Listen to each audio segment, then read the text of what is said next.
Hello, and welcome. What you're about to hear is Kid Zero's new sound pack, the Dubstep Pallet 2.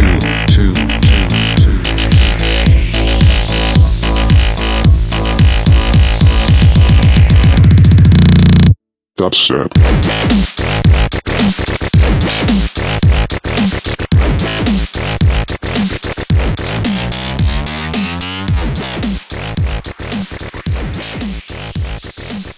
Hey everybody, Kid Zero here with a new video walkthrough of my new sound pack, the Dubstep Pallet 2. The purpose of this video is to give you an inside look at some of the sounds that will come in the sound pack and also give you a better understanding of how to use the sounds. So, let's jump right in. The first thing I want to say about this demo track is everything that you're hearing is straight out of Massive.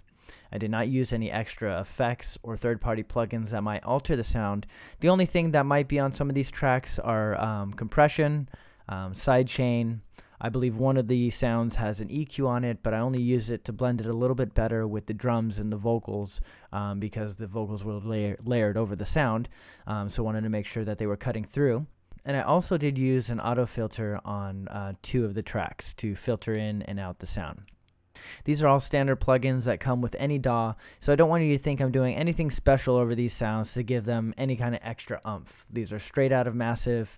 I didn't even use a lot of modulation or use the macros very much on these sounds for the demo because I wanted you to get a clear understanding of the sounds and the way that they come just straight out of the pack. Each sound comes with all 8 macros assigned to them to make the sounds as diverse as possible.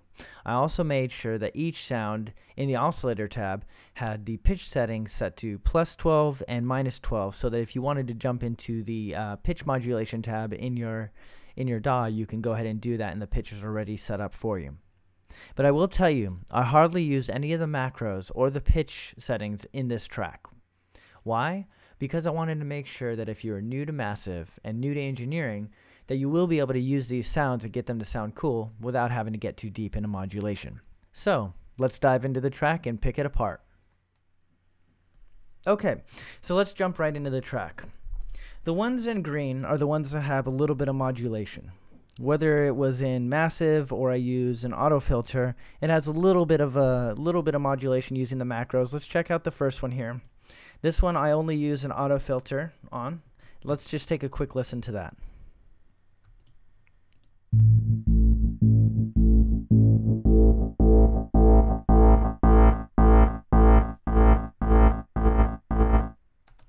So, nothing too crazy. Let's take a quick listen to the sound without the auto filter on. So this is just straight out of Massive.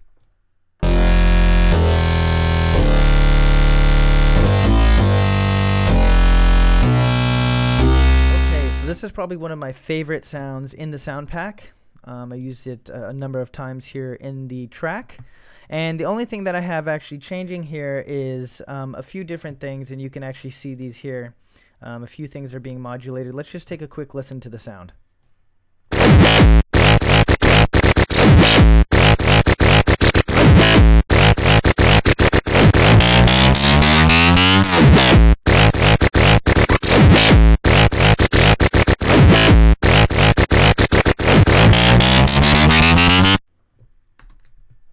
Okay, now let's take a listen to it really quick. Just, playing it straight out of Massive.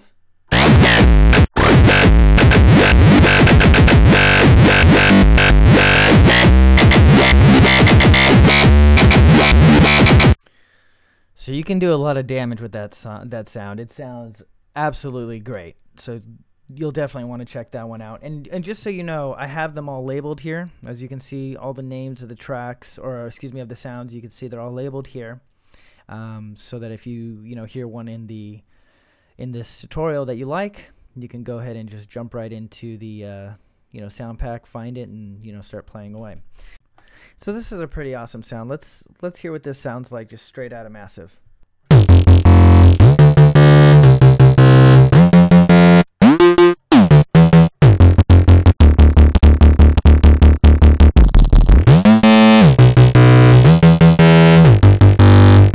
Okay, and we'll listen to it again with the modulation on. Just so you know, I'm going to give you guys the actual session here so you could kind of take a more in-depth look for yourself and see what some of the sounds are doing. So I'm just doing a little filter sweep here in massive. Oops. And as you can see here, number 7 is assigned to the cutoff. So that's where I'm getting the effect that you're hearing. It's kind of cool. This is a pretty simple sound here.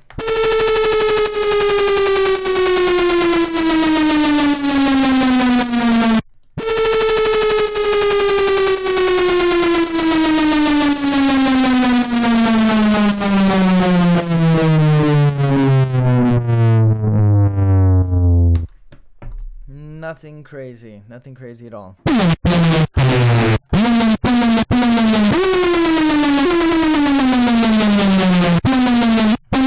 And so you can do whatever you want with this. I mean, all the macros are assigned.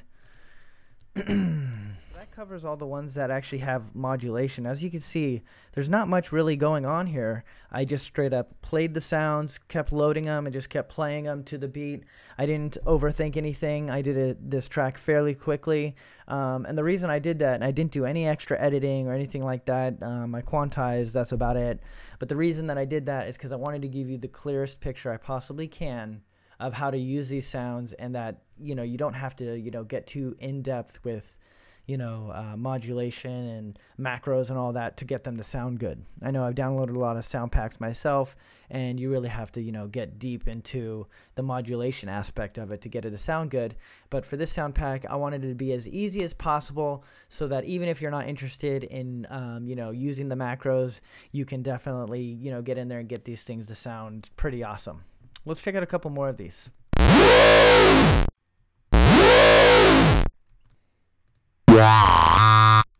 This is actually a really cool sound. I really like this. And just so you know, there's nothing on this one. It's just straight out of massive.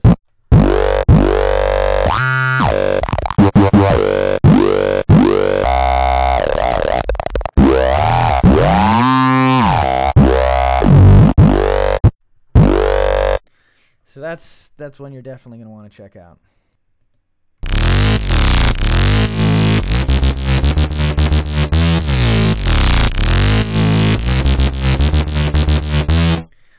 Okay, so for this sound, this is my favorite sound out of the sound pack. I think this one is going to just destroy crowds live. So if you do pick this up, you definitely want to check out this one. It's called a bass. Sean hurt her back. That's my girlfriend, Sean.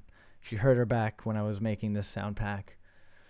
But that's okay because the sound pack came out really good. But anyways, check out this sound just playing it straight out of massive.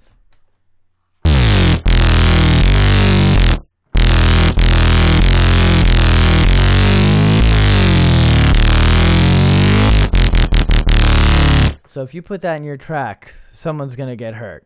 So you want to check that out for sure.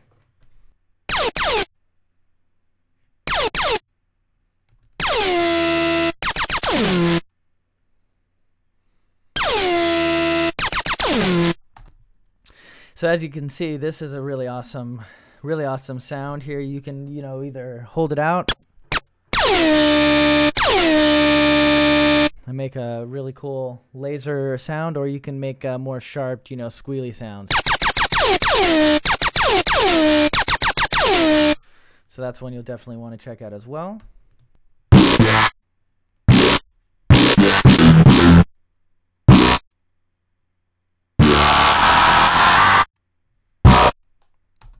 Okay, that's a dope sound too. Let's just hear what it sounds like straight out of massive.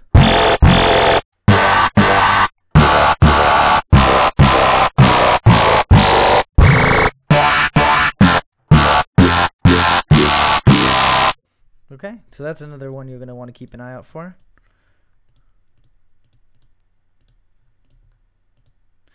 Oh, and if you do purchase the pack, and if you're wondering why is this in audio, it's the exact same thing as this.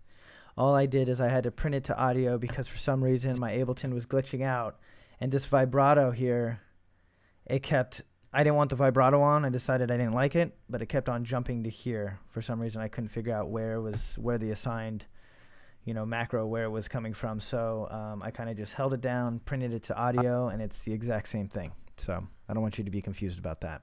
A couple more sounds here we'll check out, and then that'll wrap up our tutorial here.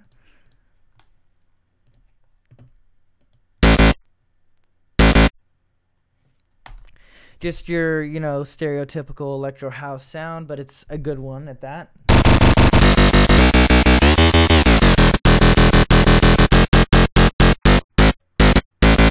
So that's another one you're going to want to keep an eye out for. You could do a lot of stuff with that if you get into the modulation aspect. And here's another one in action.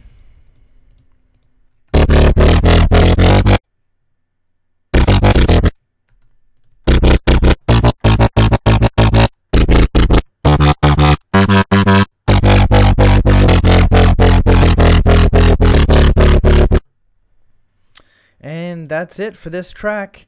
And so I hope that gives you a clear understanding of some of the sounds that were used. In later videos I will cover how to actually do dubstep and how to make it. There's a couple different ways to do it, a couple of different tricks that I think a lot of people don't think about. A lot of people sit there and they play the sound and they try to get it to sound perfect, but there's a much quicker way and a much more kind of random way to do it to get these really cool sounds that you never would really have thought of. When you hear a song by somebody and you're like, how did they think of that? Well, most likely it was probably a retard mistake that they accidentally did something and it just sounded that way. And in my next tutorial, I'm going to be using FM8, and I will go into detail on how to make dubstep. I'm going to do a breakdown and build up section, and then a drop section. And I'm going to show you, and we're going to build the whole thing together, so you can get a good idea of how to actually make dubstep. And once you get the hang of it, you'll see that it's not that complicated. And even I always use Skrillex as an example. Sometimes in his earlier interviews he would laugh about why people are flipping out over the sound, and it's because he knows what he knows, and that it's not that hard to do. You just have to be shown the right way of how to actually make dubstep, and from there the sky's the limit. So hopefully this gives you a good idea of what comes with the sound pack and a bit about how to use it. If you do end up purchasing this pack or the first sound pack, the Dubstep Pallet one, and you feature some of the sounds from the sound pack in your tracks, feel free to send them to me, and I will, help share them and promote them with my fan base. Help you build your name a little bit too. And yeah, so hopefully you enjoyed the sounds, and keep an eye out for new products from me. And till next time. So, hopefully this gives you a good idea of the type of sick-ass presets that come in the Dubstep Pallet 2. Once you've the power of this pack sitting in the little dubstep laps, you will only then be able to drop the bass hammer harder than anyone you will ever know. So buy Kidzero's new sound pack, the Dubstep Pallet 2. Powered by MassiveSynth.com.